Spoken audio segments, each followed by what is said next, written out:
성경 190쪽 사도행전 3장 1절부터 10절까지 보겠습니다. 신약성경 190쪽 사도행전 3장 1절로 10절까지 우리 한 절씩 교독합니다. 제9시 기도 시간에 베드로와 요한이 성전에 올라갈새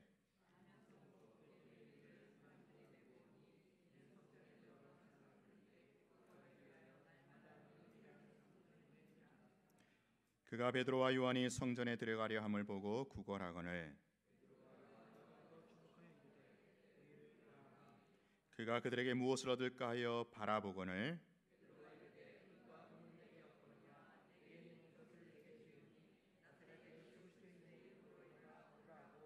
오른손을 잡아 일으키니 발과 발목이 곧 힘을 얻고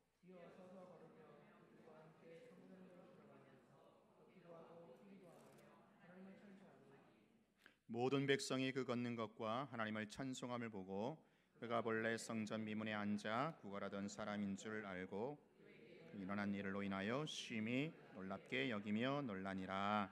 아멘. 우리 교회가 비교하면서 경쟁해야 할 교회가 어디라고 그랬어요? 초대교회라고 했죠. 옆에 있는 홍성교회도 아니고 사랑의 교회, 온누리교회, 여의도 순복음교회도 아니고 초대교회다라고 했습니다. 우리가 롤 모델로 삼아서 추구해야 할, 따라가야 할 교회는 바로 성경에 나오는 초대교회예요. 그래서 지난주에는 그 초대교회에 부응하는 모습을 이렇게 또 살펴봤지요. 자, 여러분 질문하겠습니다. 부흥은, 그렇죠? 이 부흥, 교회 부흥은 결과라고 했습니까? 목적이라고 했습니까? 네, 결과라고 했죠. 결과이기 때문에 우리가 신경 쓰거나 힘쓰지 않아도 된다고 했죠. 대신 이 부흥이라는 결과가 주어지기까지 우리가 힘써야 할 목적이 있다고 했죠. 그게 뭡니까? 그게 뭐예요? 회개죠. 맞습니다. 회개에 눈물을 뿌려야, 회개의 씨앗을 심어야 부흥이라는 결과, 열매가 자연적으로 맺힐 수 있다라는 겁니다. 여러분 한 주간도 회개하느라 얼마나 힘썼는지 모르겠어요. 여러분 평생 회개하는 일에 신경 쓰시고 여기에 힘을 모으시기 바랍니다. 그게 내가 사는 길이고요. 그리고 우리 모두가 행복하게 사는 법입니다. 따라합니다. 회개가 목적이고 부흥은 결과이다. 자, 이렇게 회개한 3,000명으로 인해서 세워진 초대교회의 특징 중 하나는 바로 기적이 많이 나타났다라는 거예요. 우리가 앞선 지난주 살펴본 2장 43절 다시 보세요. 거기 보면 사람마다 두려워하는데 사도들로 말미암아 뭐가 많이 나타났어요? 기사와 표적이 많이 나타나니. 초대교회는 이 기적이 많이 일어났습니다. 여러분 기적이란 가끔씩 어쩌다가 일어나야 기적이지 않나요? 근데 이 초대교회는 기적이요 그냥 늘 일상처럼 일어났던 겁니다. 기적이요 상식이 된 겁니다. 예전에 그 삼일교회 그 전병훈 목사님이 좀 건방지면서도 자신만만하게 이런 말을 했어요. 이분이 좀 이제 그런 성향이 있거든요. 자기네 교회는 기적이 상식처럼 일어난대요. 일상적으로 기적이 일어나기 때문에 기적이 아니라는 거예요. 오히려 기적이 일어나지 않는 다른 교회가 그게 기적이래요. 기적이 안 일어나니까. 기적이 상식인데 어떻게 기적이 안 일어날 수 있겠느냐? 그렇게 자신만만하게 얘기를 하십니다. 다른 교회 목사들이 듣기에는 좀 무례하게 들릴 수도 있겠는데요. 제가 그분의 인격이나 삶과 상관없이 그 말 자체에는 일리가 있다라고 생각이 듭니다. 여러분 교회는요 주님의 몸이잖아요. 교회는요 하나님이 임재하시는 처소잖아요. 그리고 우리 하나님은 살아계시지 않습니까? 그러면 그 살아계신 하나님이 좌정하시는 곳이 교회인데 왜 교회에서 기적이 안 일어나겠느냐라는 거예요. 정말로 기적은요 당연한 것이고 상식이지 않습니까?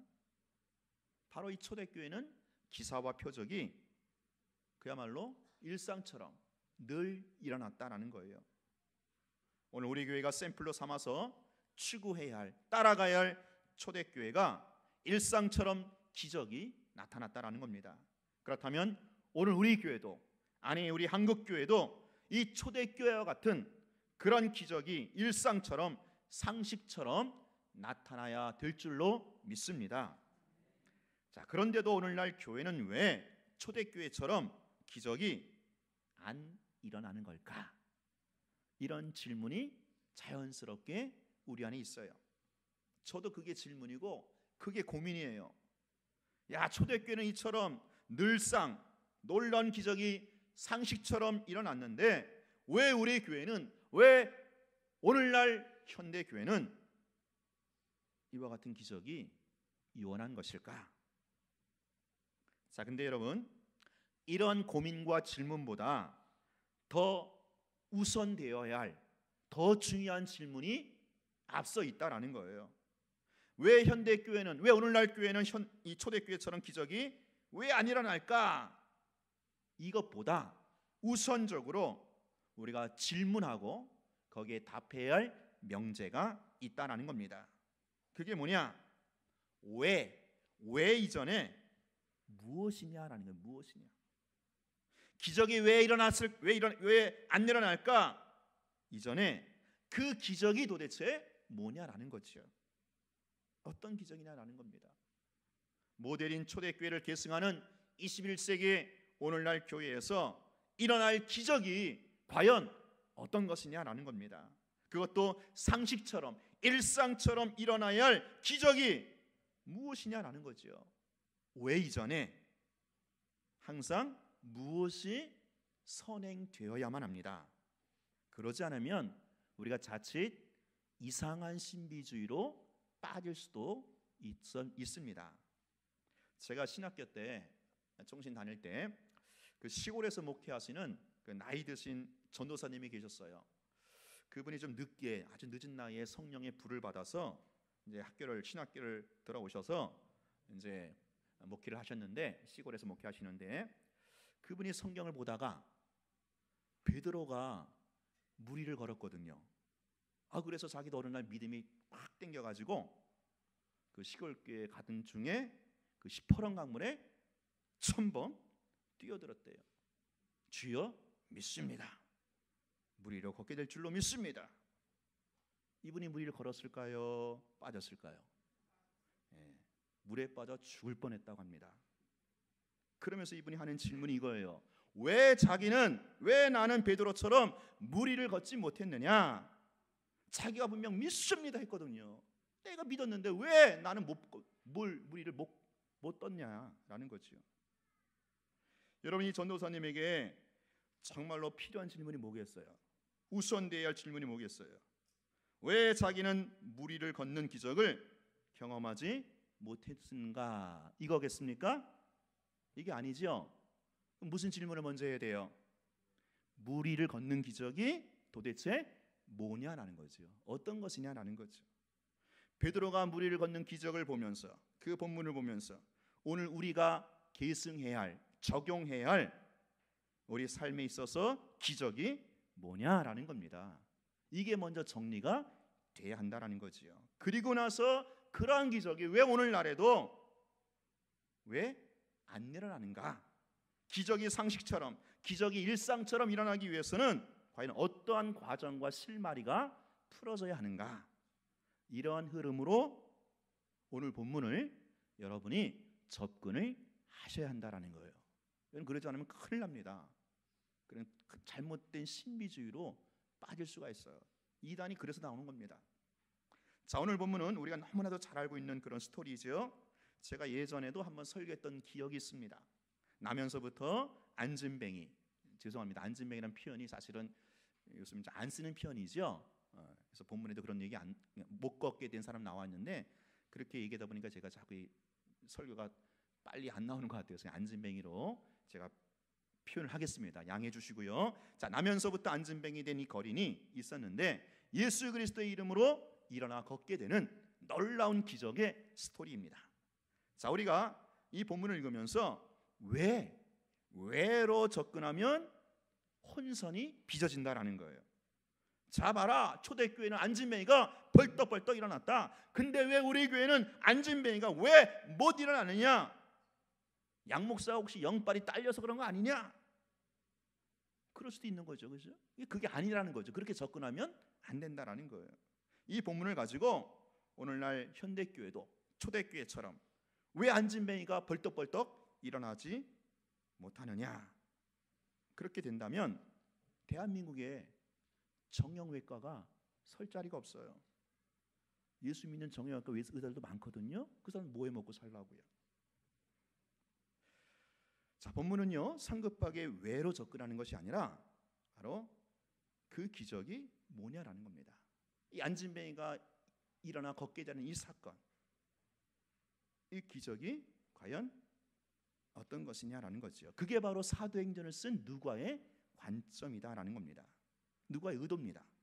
자, 누가는요, 앞선 2장에서 무슨 얘기하고 있어요? 오순절 성령 강림으로 탄생한 예루살렘 이 초대교회가 사도들을 통해서 기사와 표적이 많이 나타났다, 그렇게 얘기했죠.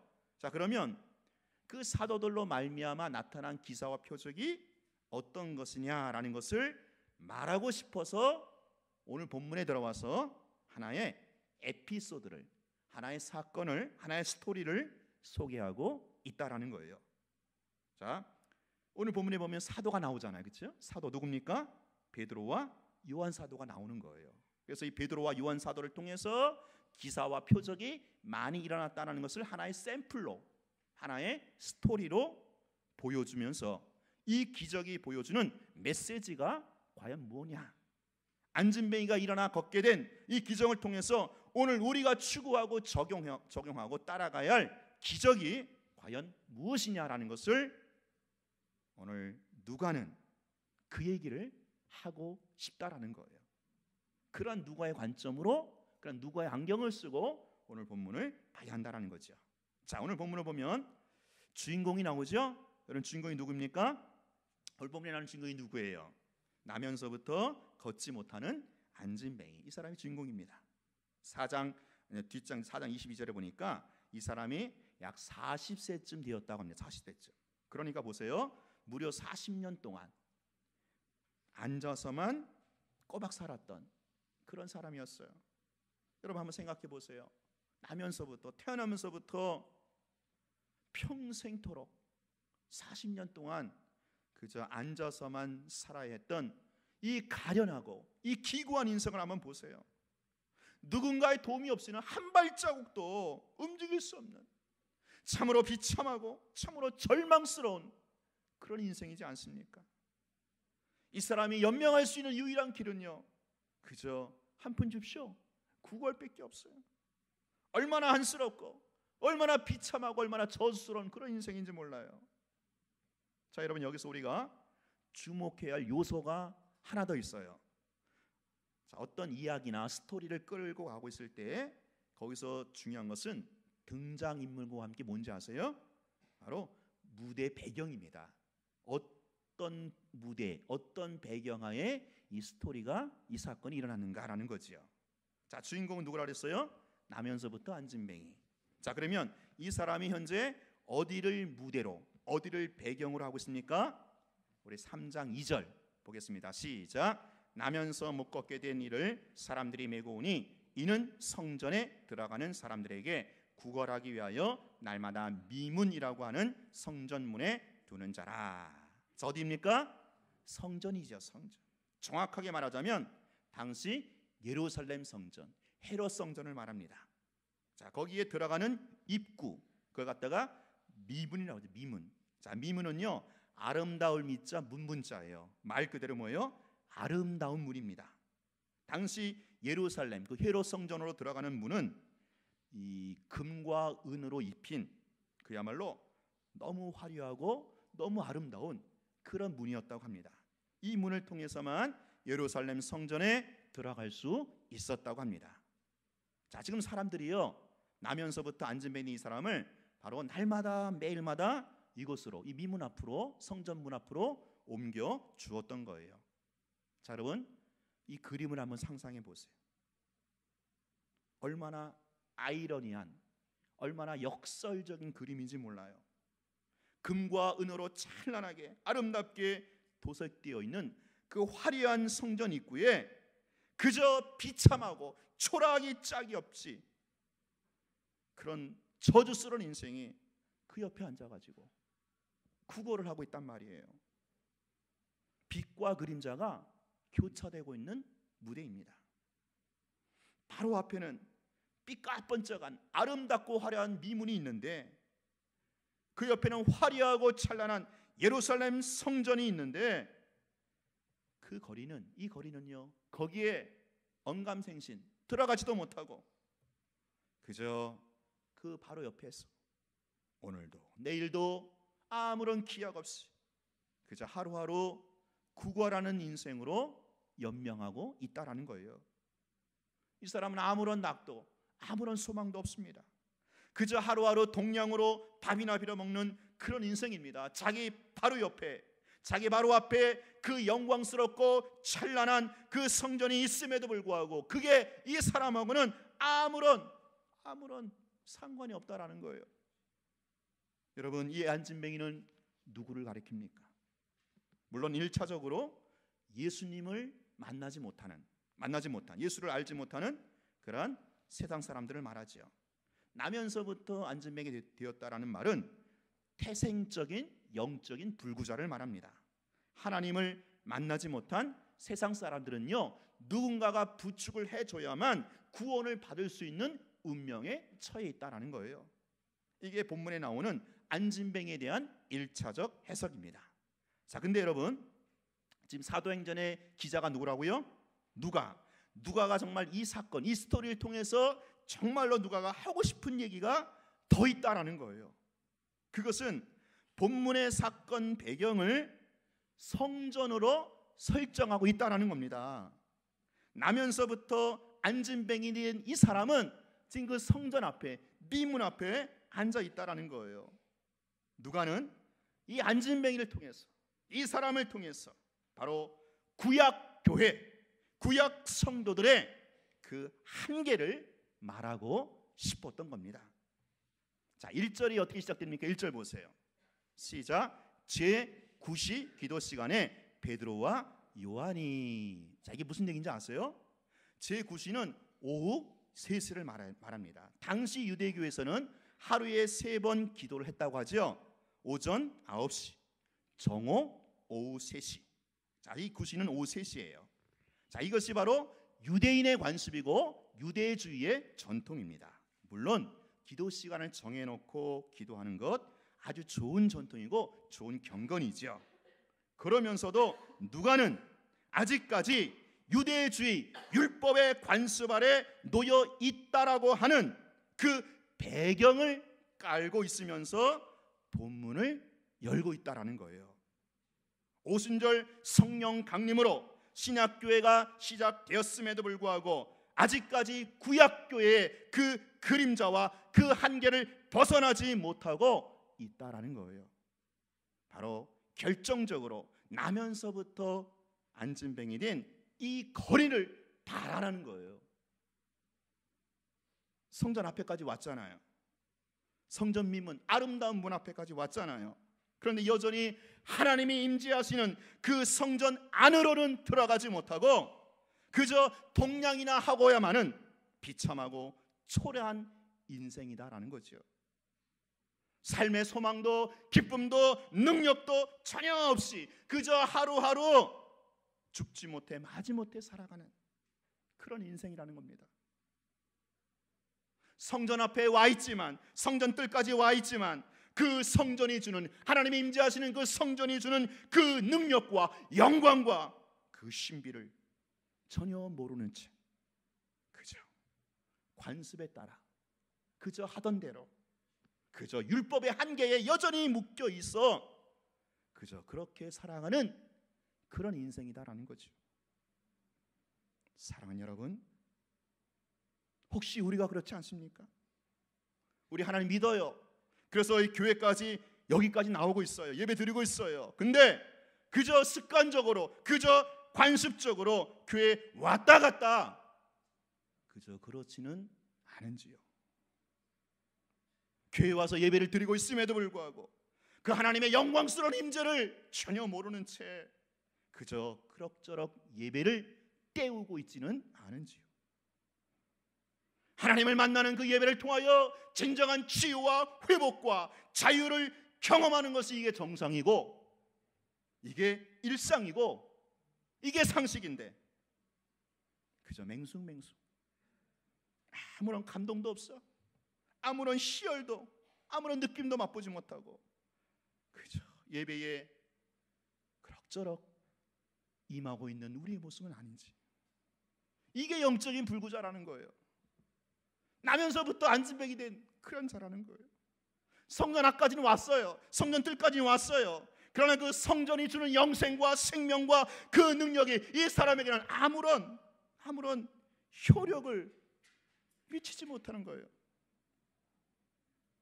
여러분, 예배는요, 하나님이 특별히 만나주시는 그런 사건입니다. 하늘과 땅이 만나는 그런 이벤트입니다. 오죽하면 하나님이 예배하는 자들을 찾으신다 라고까지 했겠어요. 하나님의 예배를 통해서 우리를 만나 주십니다. 그리고 하나님을 만나게 되면 우리는 안진뱅이가 일어나 걷기도 하며 뛰기도 하듯이 오늘 우리가 앉아있던 그 절망과 암울과 그 여전히 비참한 그 저주스러운 그 우울한 그 자리에서 우리는 박차고 일어나서 손을 들고 하나님을 찬양하는 이 기적이 베풀어진다라는 사실입니다. 이게 기적이지 않습니까? 우리가 일주일 동안 세상에서 살면서 얼마나 많은 상처와 얼마나 많은 아픔이 있었어요. 얼마나 많이 짓눌리고 얼마나 많이 그래서 의기소침해서 맥이 축 빠져 있습니까? 그런 자가 이 주일 예배를 통해서 다시 한번 생기를 얻고 다시 한번 소망을 얻고 다시 한번 살아갈 의욕과 능력과 소망을 발견하는 그런 기적이 예배를 통해서 베풀어진다라는 사실입니다. 우리는요, 지난 6일 동안 그랬잖아요. 그죠? 먹고 살기 위해서 얼마나 피곤하고 얼마나 힘들게 살았는지 모르잖아요. 세상에 쩌들어서 살았습니다. 그런 자들이 예수의 이름으로 생명을 얻고 예수의 진리를 확신하고 하나님 나라의 비전을 발견해서 벌떡벌떡 일어나 여호와를 찬양하는 이 기적이 예배를 통해서 베풀어진다라는 사실입니다. 여러분, 기적이 딴 게 아니에요. 성전 안으로 들어오는 게 기적입니다. 하나님의 임재 가운데 들어가는 게 기적입니다. 그래서 그 예배를 통하여 살아계신 하나님을 인격적으로 만나 뵙는 게 기적인 줄로 믿습니다. 그리할 때 우리는 고질병이 치유되고 묶인 것에서 자유하게 되고 무기력과 우울증의 늪에서 박차고 나오게 된다라는 것입니다. 삶의 감격과 능력과 희열을 회복하게 된다라는 것입니다. 이게 바로 기적이죠. 바로 예배의 기적입니다.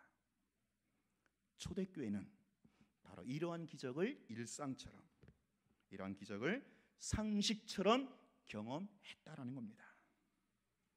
오늘 우리 교회도 초대교회와 같이 이러한 예배의 기적이 매주 주일마다 예배 시간마다 베풀어지기를 진심으로 축원하는 바입니다. 여러분, 한 사람 한 사람이 예배의 주인공이 되십시오. 여러분, 더 이상 먼 발치에서 예배 구경하지 마십시오. 스마트폰에 여러분 예배하지 마십시오. 예배 시간에도 스마트폰에 뺏겨갖고 예배하는 자들이 있더라고요. 불구자입니다. 죄송하지만 영적인 불구자예요.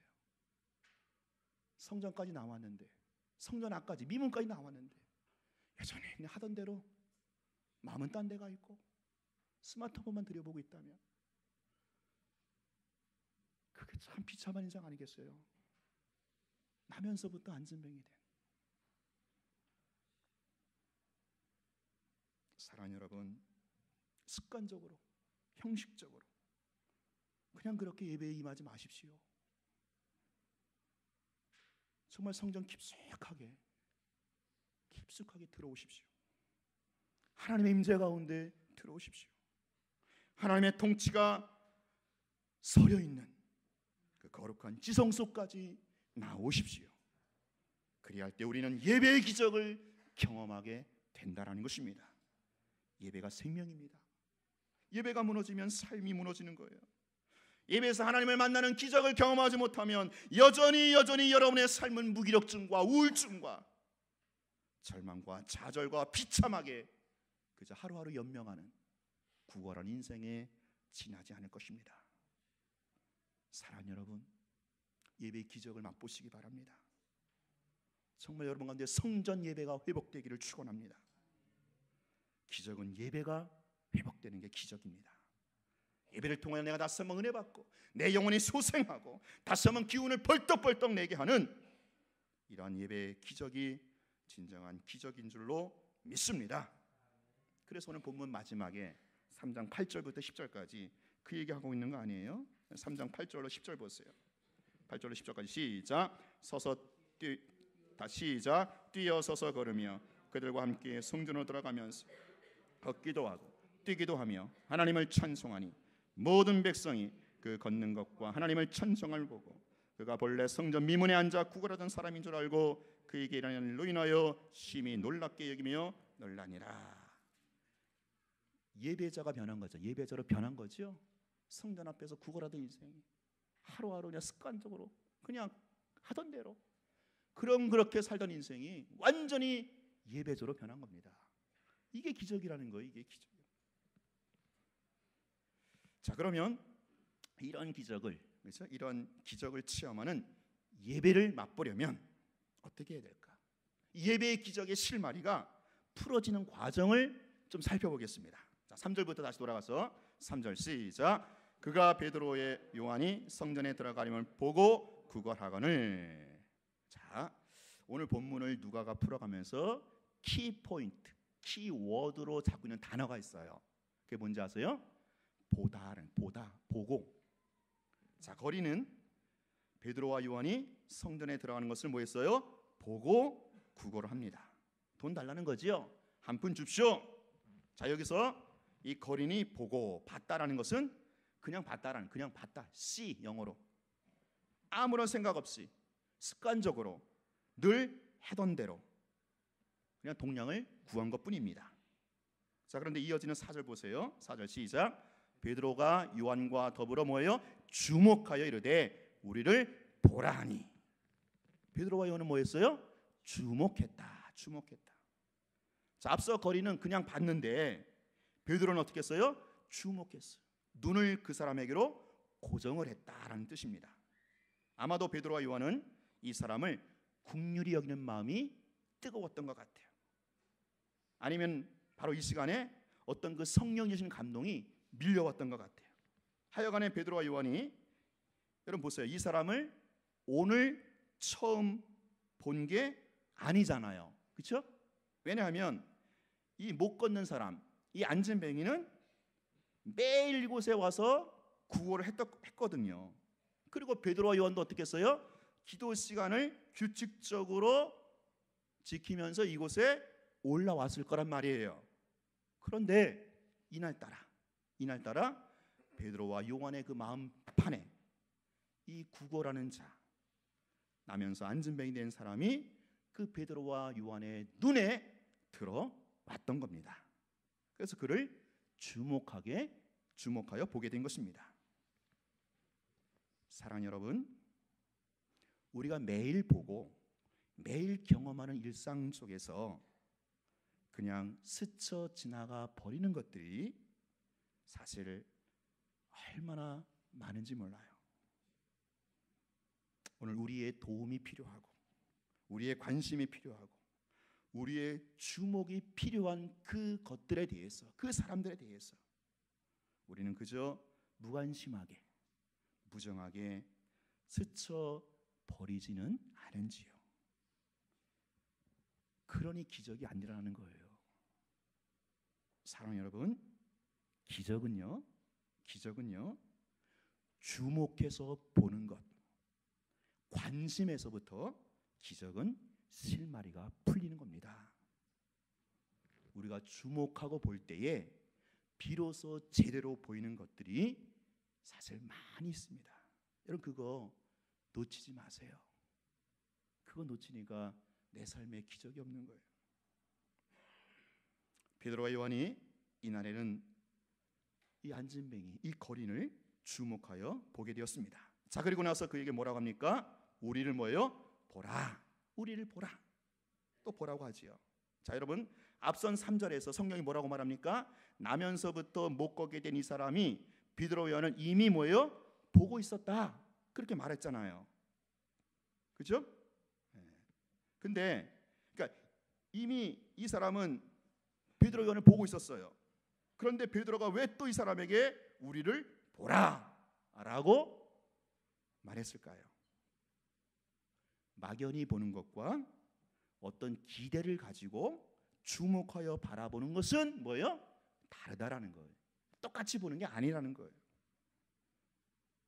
베드로와 요한도 이전에 이 사람이 미문 앞에 앉아 있는 것 그저 보았을 거예요. 그러나 이날따라 그를 주목해서 보게 되었습니다. 마찬가지로 지금 베드로는 이 사람에게 막연히 보는 게 아니라 주목해서 볼 수 있도록 그의 관심과 그의 기대를 불러 일으키고 있다라는 거예요. 여러분 오늘 교회 나오실 때 그냥 막연하게 나오지 않았습니까? 아니면 어떤 기대와 어떤 사모함을 가지고 나오셨습니까? 거기에 기적의 유무가 달려있다라는 거예요. 여러분 지금 설교를 듣는 중에 그냥 들려오는 소리니까 듣고 있습니까? 아니면 정말로 저 생명의 말씀, 진리의 말씀에 대한 그 기대를 가지고 사모함을 가지고 나에게 어떤 은혜를 주실까?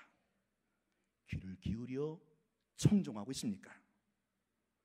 그게 여러분의 예배의 기적을 좌우한다라는 거예요. 오늘 하루 주어진 시간이니까 그럭저럭 그냥 오늘도 하루 살아가고 있습니까?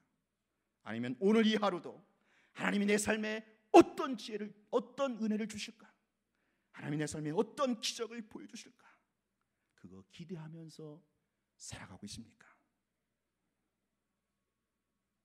일상에서 기적을 경험할 수 있는 차이점이 바로 거기에 있다라는 거예요. 사랑하는 여러분, 눈을 열어서 보고 듣고 기대하며 살아가시기를 축원합니다. 기적을 맛보게 될 것입니다. 생활 속에서 하나님의 살아계심을 재발견하게 될 것입니다. 자, 베드로가 이 사람에게 우리를 보라라고 했을 때 이제 어떤 일이 벌어졌습니까? 5절이죠. 5절 보세요. 그가 그들에게 무엇을 얻을까 하여 바라보거늘, 또 본다는 얘기 나오죠. 바라보거늘. 자, 이 사람은 베드로와 요한을 따라 요한을 바라봤어요. 이제 막연히 보는 게 아니라 그냥 그렇게 보는 게 아니라 이제는 뭐예요? 주목해서 봤다라는 거예요. 주목해서. 즉 베드로와 요한이 먼저 이 사람을 주목해서 보았고, 그리고 다음에 이 사람도 베드로와 요한을 어떻게 해요? 주목해서 보게 됐다라는 거예요. 서로가 서로에게 주목하게 된 이 눈이 맞는 스파크가 일어난 겁니다. 사랑하는 여러분, 바로 이 서로를 향한 집중력, 바로 여기서부터 변화의 출발이 가능하지 않겠느냐라는 거죠. 선생은 학생을 주목하고 학생은 선생을 주목할 때 거기에서 진정한 교육이, 참된 교육이 이루어진다는 거예요. 목사는 성도에게 집중하고 성도는 목사에게 집중할 때 거기에서 참된 변화와 성숙이 이어진다는 거지요. 여러분 사랑도 그렇잖아요. 두 사람이 눈이 맞아야, 그렇죠? 눈이 맞아야 뭐가 일어나는 법이 아닙니까? 우리가요 서로가 서로에게 주목하고 집중할 때 바로 여기서부터 기적의 실마리는 풀려날 줄로 믿습니다. 할렐루야. 서로 한번 보세요. 이렇게 좀 그냥 보지 마시고 마음을 다해서 이렇게 한번 보세요. 그렇죠? 앞으로 그렇게 보세요. 서로가 서로를. 자, 나면서부터 못 걷게 된 사람은 이제 잔뜩 기대와 호기심을 가지고 베드로와 요한을 바라봤어요. 자, 그런데 이 사람이 베드로와 요한을 왜 주목했을까요? 5절에서 다시 보면 무엇을 얻을까 하고, 무엇을 얻을까 하고, 뭔지는 모르겠지만 하여간에 돈을 주든지 먹을 것을 주든지 어떤 물질적인 것을 기대하면서 지금 베드로와 요한을 바라보았을 것입니다. 구걸하는 자가 기대하는 그 어떤 것을 혹시나 저 사람이 주지는 않을까, 그걸 기대하는 거죠. 자, 이때 베드로의 말이 들려왔죠. 뭐라고 합니까? 은과 금은 내게 없다. 내게 없다. 아, 지금 구걸해서 못 걷는 앉음에 있는 이 사람에게 이것만큼 실망스러운 말이 없어요. 그렇지 않습니까? 은과 금은 내게 없다. 이건 좋은 소리가 아니에요. 기대한 소리가 아니에요. 그가 바라고 기대하던 금과 은, 기타 물질적인 것이 없다라는 거지요. 아니, 여태까지 우리를 보라.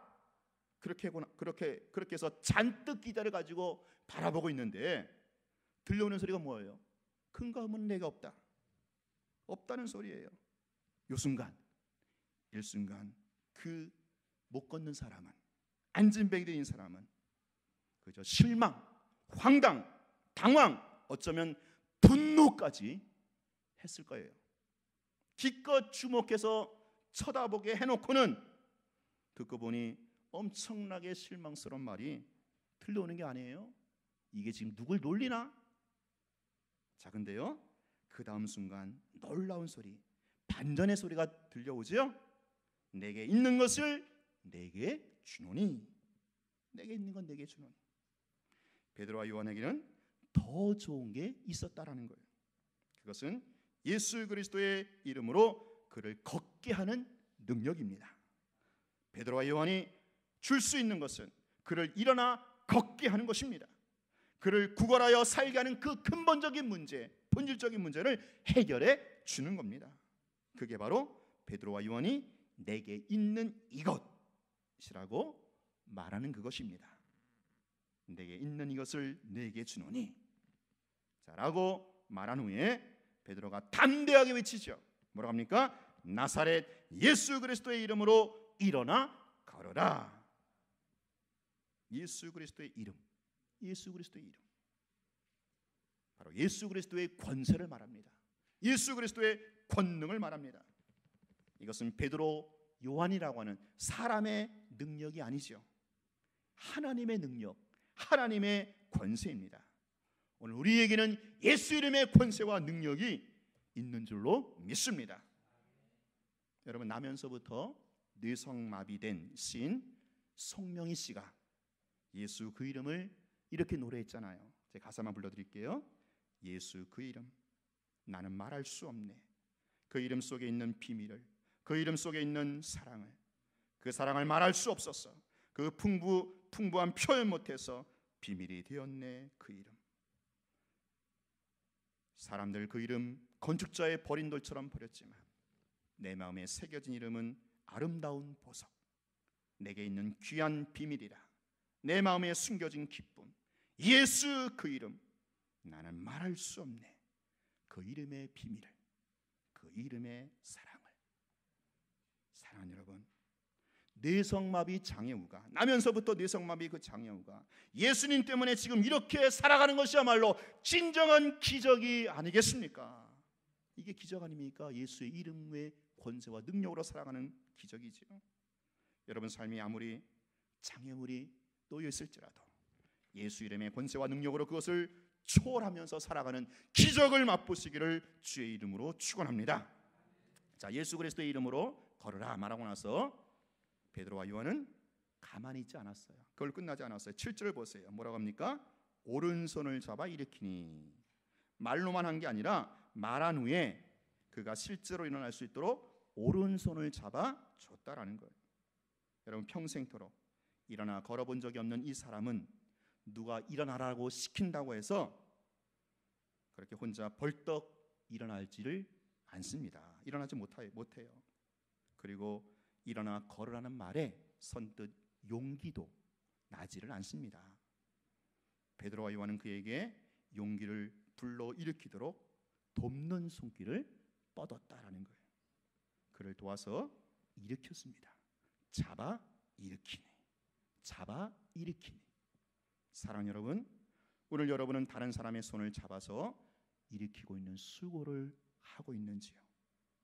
일어나 걸으라는 이 말씀, 그것도 예수 그리스도의 이름으로 일어나 걸으라는 이 말씀은 받았지만 여전히 힘이 없어서 일어나지 못하는 사람들, 여전히 용기가 없어서 또 믿음이 부족해서 주저앉아 있는 사람들, 머뭇거리고 미적거리는 사람들, 찬송가 가사처럼 일어나 걸어라 내가 힘을 주리라 주님이 말씀하시지만 너무나도 오랫동안 좌절과 실망과 낙심 속에서 일어날 수조차 없는 사람들에게 오른손을 잡아 일으켜주는 그런 마중물과 같이 그런 손을 잡아주는 사람이 필요하다라는 거예요.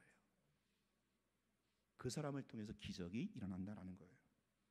기적의 현장에는 언제나 손을 잡아주는 그 일으켜주는 사람들의 손이 있다라는 겁니다. 믿음은 개인적인 것이지만 때때로 공동체적 믿음이 필요합니다. 거대한 공동체적 믿음이 믿음이 연약한 사람을 감싸 안아서 일으킬 수 있단 말입니다. 베드로와 요한이라고 하는 두 사람이 지금 나면서부터 못 걷는 이 한 사람에게 일어나라고 하면서 일으켜 세워준 것은 바로 공동체가 가진 행동하는 믿음이고 연약한 자를 돕는 성숙한 믿음이다라는 거죠. 오늘 우리 교회 영광교회 공동체가 이처럼 서로 손을 잡아주면서 일으켜주는 그런 기적의 공동체가 되기를 소원합니다. 자, 이렇게 손을 잡아줄 때 어떻게 돼요? 7절 다시 보세요. 오른손을 잡아 일으키니 뭐예요? 발과 발목이 곧 힘을 얻고. 베드로와 요한이 오른손을 잡아 일으켜 돕는 일을 그 행동을 했을 때 그제서야 하나님이 역사를 하신다라는 말이에요. 기적이 일어난다는 것이지요. 베드로와 요한이 일어나 걸어라 라고 말할 때가 아니라 베드로와 요한이 오른손을 잡아서 일으켜 줄 때 바로 그때서야 하나님이 역사하시고 기적을 베푸신다라는 겁니다. 사랑 여러분, 오늘 기적이 무엇입니까? 오늘 우리가 일상처럼 상식처럼 누려야 할 기적이 무엇입니까? 바로 예배자가 변하는 겁니다. 예배자로 변하는 거예요. 예배를 통해서 살아계신 하나님을 경험하는 겁니다. 성전 뜰만 밟던 사람이 성전 안으로 깊숙이 들어와서 예배를 통하여 삶이 인생이 뒤바뀌어지는 것입니다. 진정한 치유와 회복과 자유가 일어나는 것입니다. 좌절과 절망과 분노와 그 낙담과 그 무기력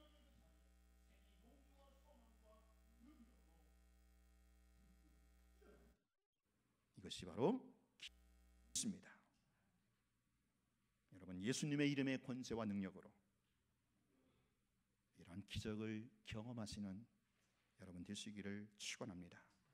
이러한 예배의 기적이 우리 교회 매주 주일 예배마다 또한 여러분의 일상의 삶 속에서 상식처럼 일어나게 되기를 주의 이름으로 축원합니다.